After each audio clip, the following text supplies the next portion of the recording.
work, I think, is critical, and that's one of the things that makes you so unusual. But you talk about how you do pain relief and peak performance, and then you mentioned not only athletes, which I expected, but you also mentioned musicians, which I didn't see coming.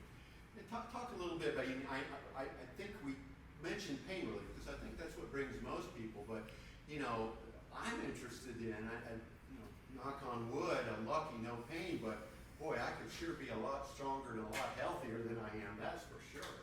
Yeah, and so as far, and a good portion of the people that come in there, they are athletes, right? And so if you look at it from the standpoint that maybe you're a performer, you're in the arts, you're in the theater, you are a musician, you have to go in there. There's something about when it's go time and show time, and what happens with the stress, and once you start producing adrenaline and you're on overload, and so great things happen when, again, you're able to communicate to the nerve system and balancing everything out at that level, because it has an influence on everything else. Everything from your blood pressure, your circulatory system, it controls stress hormones, right? And it's amazing the microscopic amounts of stress hormone that would be produced to create something really big, right? So an example would be at the pituitary level. Hey, everything has to be perfectly balanced. Too much growth hormone, just a little bit too much growth hormone, you get somebody, right, you get acromegaly, you get a giant. Not enough, and it goes the other way. So it's a constant yin and yang balancing at that level, and that's under the control of the nerve system. Well, this is pretty advanced. I mean, obviously, you've put a lot of thought into this. I mean, I noticed, it's more and more we're seeing the Bachelor of Science in Exercise programs. You got that going back. And then you went ahead and you got a master's. So where did you study for these exercises? That's so right here in Florida International. I'm in FIU University. Yeah. It's a good school down here. It is a phenomenal school. It's boy has it changed since I was going there back in the day. But I attended here, and then. Now, how'd you pay for your way through college, by the way?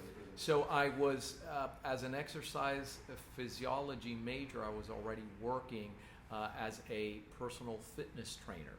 And so it was great, the pay was phenomenal, the hours were great, and so that's essentially how we did, how I did that. And tell me, what is a Master's of Sports Science? That's what you Master of Sports Science is a degree. So in essence, you're taking this exercise physiology and you're applying to sports itself and peak performance. And it's pretty wide-ranging in everything, not just from exercise physiology, but also nutrition and how it is that you can go and really function at your very best.